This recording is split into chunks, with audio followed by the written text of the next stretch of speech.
Welcome to the Fit Strong Women Over 50 podcast, episode 158.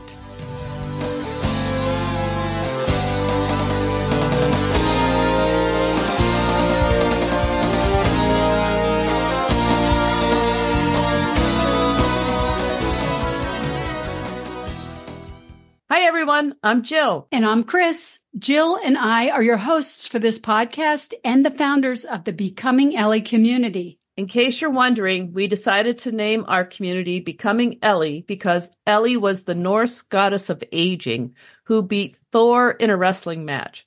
Chris and I thought, hey, we want to be like Ellie. Yes, we do.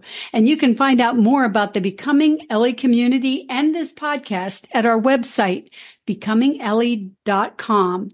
And Ellie is spelled E-L-L-I. Be sure to sign up for our newsletter while you're there. That way you'll know about new episodes and anything else that's new with us. Hey, Jill, it's been a while since we had an episode that was just between us. So how has your year been going? Pretty good. I guess we're almost halfway through and I keep going to the gym. I try to do that and I'm trying to eat healthy. I will say I find I go in phases on all of that. Sometimes it's easier than others. I don't know what the deal is, but I struggle sometimes and other times it's like a breeze. So I don't know. How about you? Yeah. I find the same thing. Sometimes it's so easy and other times much more challenging. Probably the last 3 months, I've gotten into the routine of walking early in the morning before it gets hot, before I get started with my day. And that has really become a good routine for me. I was going to the gym really regularly, probably the first part of the year. But once the weather got nice, I just want to be outside. I don't know why. Right. Well, because you've got to take advantage of the nice weather when you can, because it goes away. Right. And the days have gotten longer. Yeah. It's so nice to see all the flowers and it's good mental health, I think, too, to walk. For me, it is. I don't know. And I get the dog out too. So that's really fun. Somebody we've talked to said how important it is to walk in the morning or to do movement in the morning. Well, I know it works for me because the day gets away from me otherwise. And here it is, the end of the day. And it's like, wow, I didn't do anything, or I couldn't fit in the gym thing that I had planned to do. So if I get out and walk before the day started, it really works for me. Yeah, at least gets that done for you. And yes. It's good self-time. Yeah. I noticed the other day I saw something that you were bike riding and that you actually saw a bear. Can you tell us about that? Yes. So seeing a bear may be not an unusual thing for some people who listen, but here in Northeast Ohio, we don't see bears. So unless they're in the zoo, Yeah, occasionally a bear wanders in from Pennsylvania, but not often.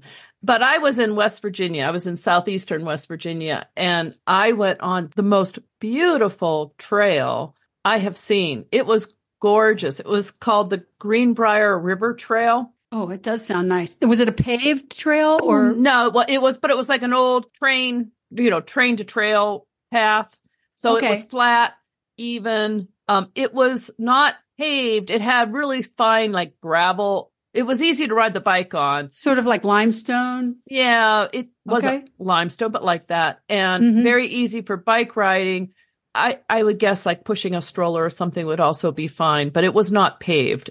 Okay. Sort of whatever the step is between unpaved and paved. That's where it was, in between there. Yeah. But gorgeous. Went along the river. Everything was, of course, very green. It was just gorgeous. Beautiful trail. Really one of the nicer trails I've seen. But I had just gotten on the trail and I was by myself. I don't know. I'd gone 50 feet, 100 feet, something like that. Not very far. And I look up and there's a bear in the middle of the trail. Oh my gosh. Anyone else around? No. So I sort of stopped and the bear looked up, saw me, and it just bolted into the woods. Oh, good. It wasn't on the trail for very long. And I sort of looked around like, oh, I hope there's not another one. And went along. And then shortly after that, I came up to like another parking area. There were a lot of people around there. And then a little while later, I saw some people walking a little dog, and I don't mean to be cold-hearted, but I did think, well, if the bear is really looking for a snack, that little dog is more likely than me. So, but I wouldn't want anything to happen to the little dog. Anyway, but no one else had been talking about the bear. You were the only one that saw it. I was the only one that saw it. So then the people I was traveling with, they went a little after me, and they came back and they said, well, we saw the bear poop. We didn't see the bear. Yeah. I said, okay. And the one woman who lived by there said she goes on that trail all the time and has never seen a bear. Really? Yeah. And then the other thing is that Mike, my boyfriend, when we went to Maine a couple of summers ago, everyone kept saying, did you see the bear? A bear.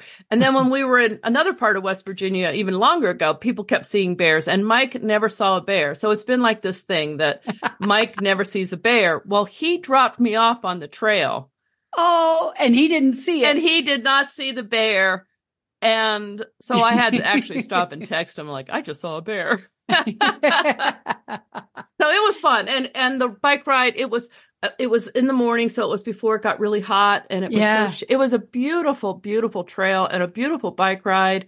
That's awesome. I had to get back to do something else, but I was really wishing I could have just kept riding. So Greenbrier River Trail, if you're ever down in southeastern West Virginia, I highly recommend it. Wow, what a trail it was. It was beautiful. Yeah, that sounds great. And I'm so glad that it was a good experience seeing a bear. Yes, it was not, it was, someone asked me if I got a picture, and I was like, no, I didn't have time to whip out my phone and take a picture of the bear. It was gone before that could have happened. So yeah, going for your phone's not the first thing I think of when I see something like that. Right. Yeah. So I just sort of stopped and watched it. It was very exciting. Yeah. Very. And exciting. I was actually glad that it saw me and bolted. It was clearly afraid of me. Right. I didn't want to tangle with a bear, obviously. Right. So, speaking of tangling with bears, how are you doing with the Rainbow Challenge? That does feel like a bit of a bear to me at times. Yeah, I think I'm doing okay with the green part of it, and probably the red part, when it comes to the tomatoes and things like that. I mean, the whole point was to try to get a lot of variety. I will say I kind of struggle with indigo or purple or whatever color that is, simply because other than red cabbage or red onions, I guess they're purple onions. I don't know. I count them as purple. Yeah. I mean, I love the idea of us doing a rainbow challenge because it just sounded very clever, but in real life, it's harder for me to, really wrap my head around trying to hit all the different areas of the colors. I don't know. It's going okay. I'm doing all right, eating a variety of food, doing a lot of vegetables.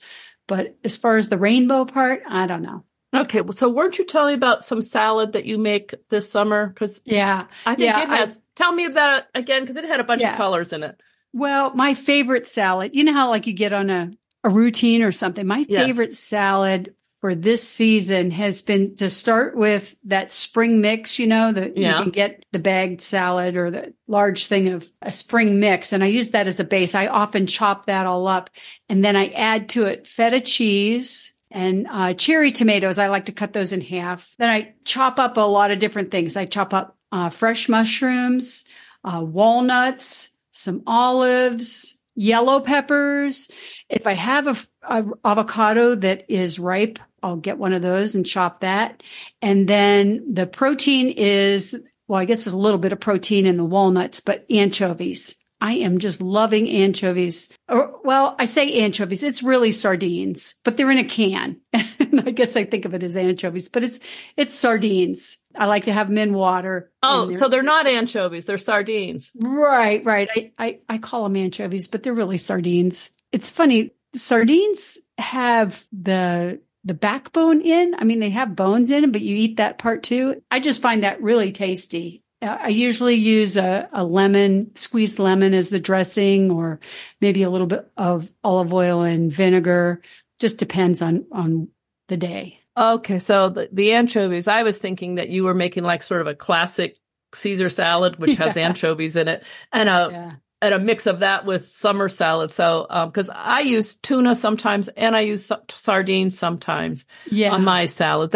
If I have chicken breast, I'll chop up some chicken breast and put it on my salad. I mean, if it's already cooked chicken breast. Yeah, I've done a lot of chicken breast, but not so much this summer. This summer, I've kind of switched to fish. And that's good.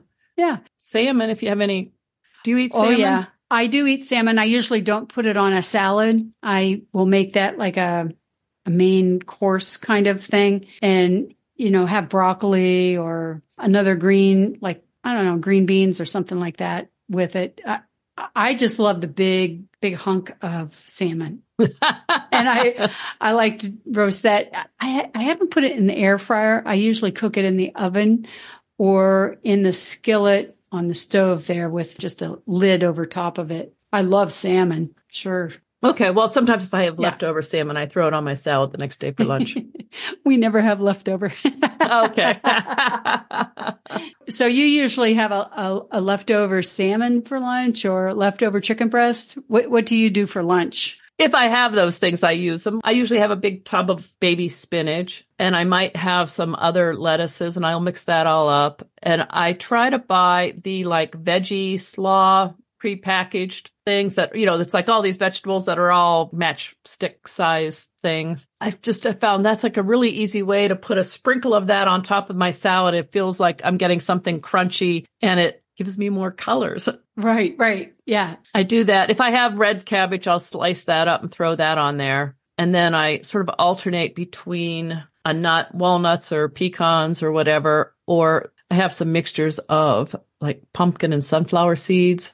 Oh, nice. I'll throw those on there and I either use feta or blue cheese. I like blue cheese, so I often use blue cheese, though I know it's probably not as good for you as feta, but blue cheese is good, but I prefer feta. There's something about the saltiness that just tastes so good. Yeah. And then I usually use a olive oil and vinegar salad dressing, or maybe throw some lemon juice in there. That's pretty much it. That's been my sort of go-to salad thing. That sounds really good. I like to get that shredded broccoli mix. It's in a bag. Yeah, that's sort of like what I'm talking, the veggie slaw, broccoli slaw, whatever. It's just like, if that's what you mean. Or do you mean like the broccoli, like chunks, florets? No, not the chunks. It's a slaw. Like when you said matchstick, that reminded me of it. I like to use that along with, I just heat it up in a pan with some olive oil and maybe chop some onions to add to it.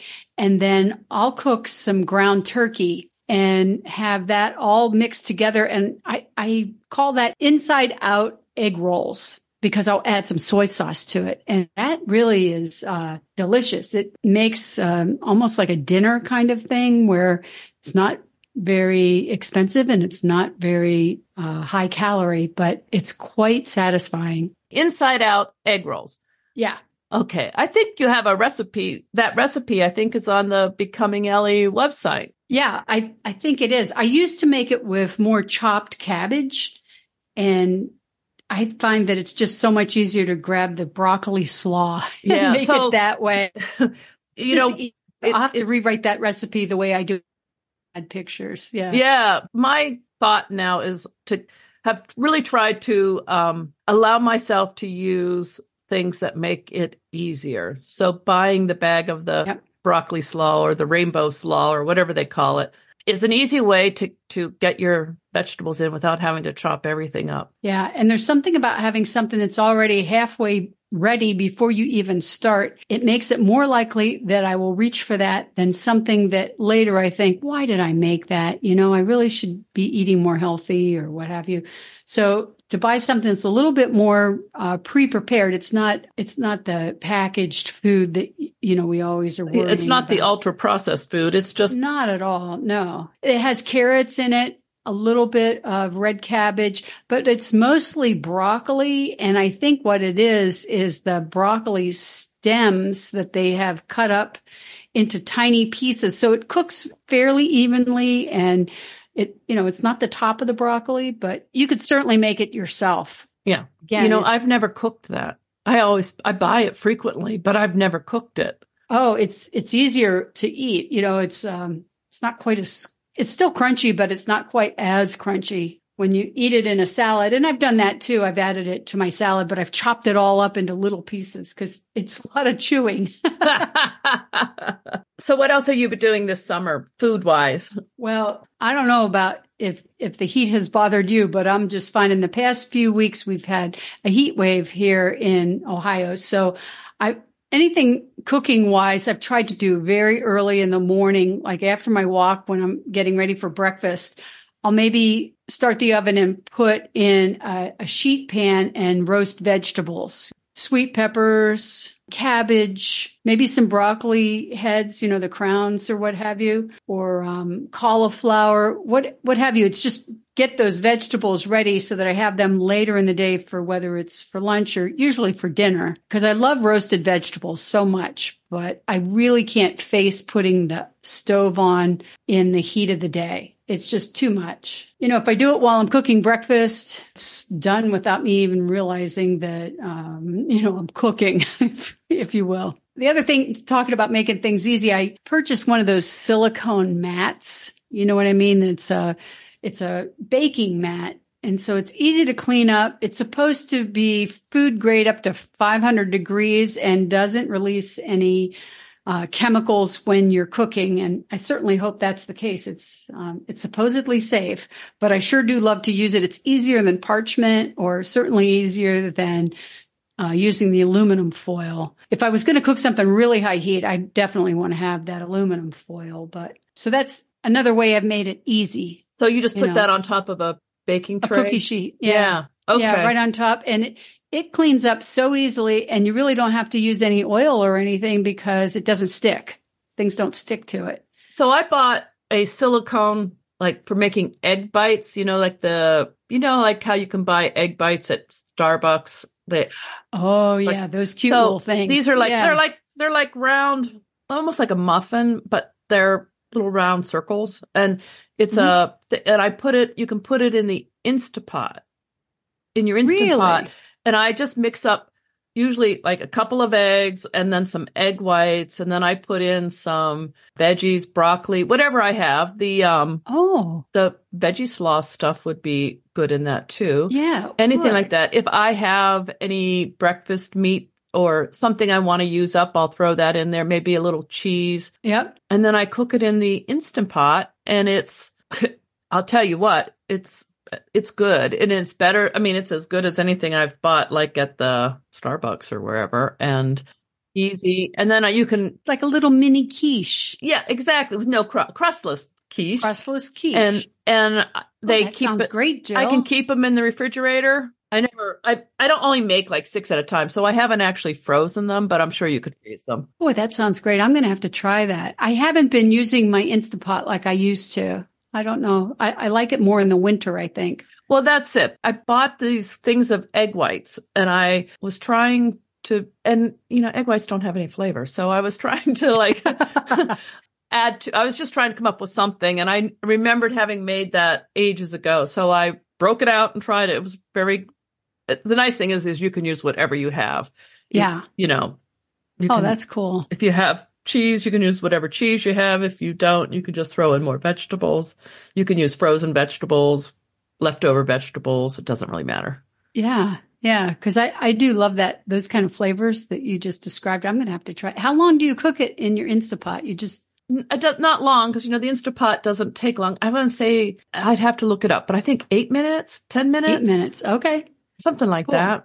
Yeah. And then I let it sit in there how before you release, I let it sit for a while before I release the pressure. So it kind of cooks even as the pressure's released, or before the pressure's released. Yeah. Yeah. So the other thing, we were just talking about doing things that make things easier for you. So I've been trying to get more fermented foods into my diet, into my routine. And the one thing I bought was kefir, however you say it. I don't know. I call it kefir, but that's probably not right. Okay. Well, at any rate, I bought the flavored kind, and then I was feeling like, man, this has a fair amount of sugar in it. And it tastes good, but it had whatever.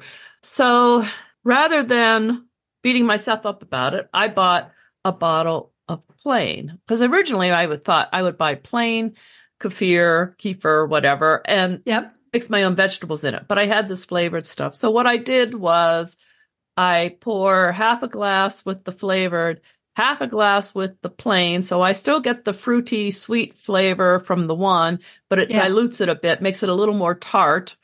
And that's what I've been doing.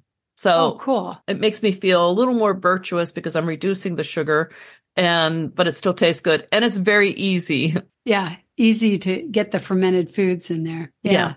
Oh, that's cool. And it's easier than having to break out the blender and throw fruit in and make my own. We were talking about different ways of doing things easy. I had what I consider a food find, and that is something called zoodles. I don't know if you've heard of them. They're frozen in the dairy, or not dairy case, but frozen food area. And it's basically zucchini noodles. And, you can cook them up a bit, not to the point that they're mushy, but just they could be raw too, right? With a warm sauce over them. Some people make them themselves. I've bought some that I think they are Green Giant or whatever, but I've tried to make my own zucchini noodles, but I find, again, it's like seeing the whole zucchini there. And I do have a little tiny spiralizer, but it was like $2. It wasn't the right thing to buy. I need to get a real one, I think. I have a spiralizer that goes on my mixer. Oh, it's an attachment. Okay. And it works really well. And you can use it on different vegetables, which is kind of cool. Now, it ends up being something that I keep in the box and I stick it in the cabinet. And because you can't leave it, it sticks out from your mixer. It takes up a fair amount of space. So it's not like you're going to leave it on there. So it's like, in one way, it's one more thing to stick in the cabinet. But if you're going to make them, it works really well. I think I even spiralized a sweet potato with it. That does sound good. Well, I don't have a fancy one. I just have this little tiny thing that works about really great on like a cucumber. Oh, a cucumber size, a small cucumber. But if you get a big zucchini, as zucchinis tend to get when you grow them in your garden and you blink, they get really big. It's just too much. But I have been buying the frozen version. It's called zoodles. It's kind of a zucchini noodle. But it's great to use, like with a marinara sauce or something, and you have spaghetti, but there's no pasta part. It's vegetables. I think you could do the same. I've seen in the grocery store butternut squash that have been made into zoodles or noodles. Oh, yeah. Well, that reminds me too of spaghetti squash, and you just use a fork with that. I'll cook that in the oven and just kind of scrape it out with a fork. And it's sort of like noodles. It's quite yummy. They're really hard to cut. I'm thinking of butternut squash. Those are hard to cut in half unless I've pierced it a little bit and put it in the microwave to kind of break through some of that. It's just too tough to cut with a knife. So I like all those things as noodles, but you have to go into it knowing that they don't taste like noodles. Right. Zucchini will never taste like spaghetti. No, but you can acquire a taste for the vegetable part. Yes, I think you can. I remember the first time I did that, and it was like, well, this doesn't take, because everyone would say you could do this instead of spaghetti, right? Instead of the pasta. Well, it doesn't taste anything like pasta. No, it's still good. It's just you have to go into it recognizing, ready to accept the new taste. Spaghetti squash is not spaghetti, right? Zucchini zoodles are not the same as noodles. They're good. I'm not saying that.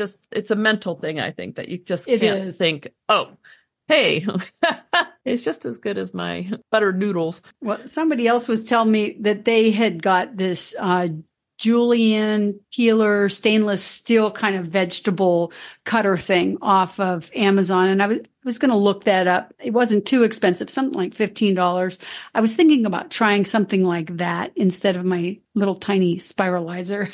I'd love to know if any of our listeners have had experience making vegetable noodles and how they did with it, because I really am eager to get a couple recipes where I really like them. Haven't quite found it yet. It's not just how to make them. It's then what do you do with them that tastes good and that, you're going to enjoy. Right. Well, I have several friends that are vegetarians too. So sometimes I'll add meatballs and things to it to make it more real. But that's not really an option if I have vegetarian friends over. So yeah, I'm always looking for some new ideas. Hey, I just read another article about how great turmeric is. That made me think about our discussion with Shivani Gupta. Yes. She convinced me in that episode that we should all be taking turmeric. Yeah, I remember being a little bit, not upset, that's not the right word, surprised when she said you really can't get enough from the food, when you just sprinkle on the spice, that you need to have a capsule of it. I think she's right. Wishful thinking. That was episode number 133, and that was called Natural Remedies for Vibrant Health. Well, she has a PhD in this stuff, so she really knows what she's talking about. Yes, the doctor of turmeric. Right. I think that's what she said. That was funny. Yeah, I think her PhD was on that. Was all about that. It was. She really knows. I'm always looking for ways to make food more healthy and, just increase my overall health when it comes to food, right? Yes. Do you do food planning, menu planning? I will kind of do that when I'm doing the grocery list for the week. I can't say that, this is what we're having this day or anything like that, but I really try to include the main course and then the different vegetable options that go along with it each week when I go grocery shopping so that I'm not out of what I need. But I don't have a Sunday through Sunday meal plan. Right. But you have a general idea that one night we're going to have salmon and broccoli. Right. And we won't have any leftovers. No, not at our house. No, I know I'm going to do the sheet pan recipes. I know I'll probably do a couple of lunches where there may be some leftovers that it can be the side for dinner, but I don't do a formal meal plan. What about you? Do you do that? No, I try to plan ahead. So what I've been doing is trying to look at some different websites for recipes and so at least plan ahead that I'd like to try this, or I'd like to make sure I have these ingredients so I could do this. It's a lot easier to be prepared to make something rather than where I sometimes say, I have these things in my refrigerator, so what am I going to make? Right, exactly. I like different websites too. There's one website, and I've tried to get her on our podcast because her website is just so beautiful. You and I have talked about her before. Her website is called Julia's Album. Do you know which one I'm talking about? Has just gorgeous photographs. Gorgeous photographs. She has millions of recipes, salads and pasta and desserts and things. And it all just is so appealing. I always like looking at her website to get ideas. Doesn't she publish some meal plan, like for this week? Yep. We're doing these kinds of meals or something. Right. She does this week's meal plan. I'm looking at it online right now, and it's a variety of different things. So you're not having the same meal over and over and over. I don't know how she does her photography, but it just is mouth-watering. And I'm really hoping that someday we can get her on the podcast because I'd love to talk with her about this. When I, at one point, was trying to find a gluten-free chocolate cake, is when I found this Detoxinista website. Oh, yeah. Detoxinista.com. And so I used her flourless chocolate cake recipe. It was very good.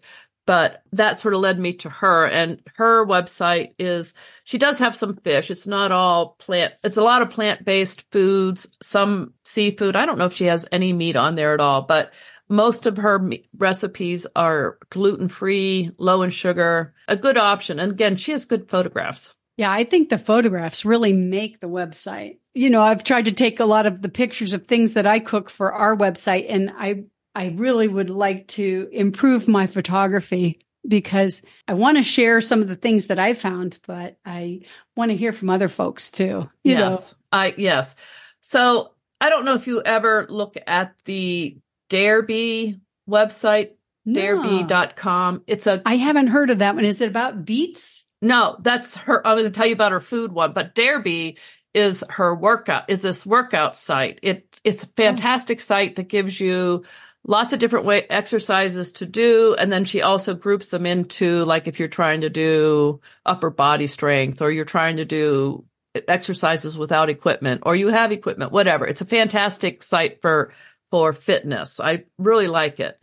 But they have come out with what their Dare Beats has, because it's Dare B, DAREBEE for the fitness one. They've come out with Dare Beats, BEETS, and for their recipes for food. It's a fairly new website. Again, beautiful photographs. They're all plant-based. Her little thing is that they're healthy, quick, and easy plant-based recipes for every day using common ingredients, cooking hacks, and minimal equipment. Oh, I have to check that out. There's some really good recipes on there. So that one is, I assume we'll put links in the show notes for it, but it's for sure. DAREBEETS, like darebeats.com. So I recommend both of those sites, the Dare B and Dare Beats. Well, and there was someone else that we've had on the podcast twice, and that's Heike Yates. Pursue Your Spark. Oh, right. Yes. I'm talking about, right? Yeah. Yeah, she has some excellent recipes on her website. Do you remember which episodes those were, Jill? Yeah, she was episode 71. That was the early one. And then again, this past year was episode 146. Oh, good. Yeah. Because I know she has kind of like some meal plans or what have you. She's a like-minded woman. I would say that. I really like following her things. Yes, I do too. So 4th of July just passed, but I like red, white, and blue recipes for those 4th of July picnics. And one place that I've gone for those is called hungrygirl.com. That's hungry-girl.com. But one thing I've noticed, her red, white, and blue desserts usually have more sugar in them than I like to eat, or maybe some not so healthy fats. In theory, it's supposed to be healthy, but it does give me some ideas for different things, for something festive for a holiday. Of course, blueberries and strawberries work really well for making something festive looking. Yeah, I made a red, white, and blue cake thing, and it had strawberries and blueberries and probably white frosting. Well, and you can always substitute the Greek yogurt, and that's a way to look at. But then if people were thinking they're about just like the pasta in the spaghetti squash, if they think they're going to be biting into a cake that has, very sugary frosting, they might be disappointed. So it just depends. It's like that chocolate cake that I was talking about. It is not a particularly sweet cake that from the Detoxinista. It uses dark chocolate and doesn't have a lot of sugar in it. So if you're expecting like a really nice, moist, traditional chocolate cake, you won't like it. But it's good as long as you aren't expecting a mouthful of sweet. Trying not to eat so much sugar. It actually is quite satisfying when you eat something that it doesn't have a lot of sweet, because it can be over the top sweet when you're not used to that. That's something, again, you have to get, just like you were saying about the zoodles. Once you get used to eating something, it becomes your norm and you don't really notice it as much. I think I mentioned to you before that I got an air fryer for Christmas. Oh, right. And I've been trying to find recipes for that. There's one place that I've found quite a few, and it's called skinnytaste.com. She has a ton of particularly chicken air fry recipes. And it's not that hard to make a chicken in the air fryer, but boy, it sure does taste good. Do you have an air fryer and use it for chicken? I have used it for chicken. I really like roast I can't roast a big giant sheet of vegetables, but I will roast vegetables in there for myself, and I will put some salmon in there. I love my air fryer for potatoes. Sweet potatoes or regular potatoes. It's just like the best way ever to eat a potato, to cook a potato. I haven't done too many potatoes on there, but I really do like the chicken. I highly recommend the potato. That's my favorite way to cook a potato. I'm going to have to try that. Whether you chop it up and just roast them or do a baked potato or whatever, it's good. I'll have to try that. If you're listening, we would like to know where you go for recipe ideas or how you handle eating seasonally. That's always a challenge, I think. Right. So let us know what you think. And if you have any suggestions, you can leave us a message at becomingellie.com, or you can find us as Becoming Ellie on Facebook, Instagram, X, Pinterest, YouTube, and LinkedIn. Jill, it was great talking with you today, and I'm really looking forward to our next episode of Fit Strong Women Over 50 podcast. I am too. See you then. Bye. Bye-bye.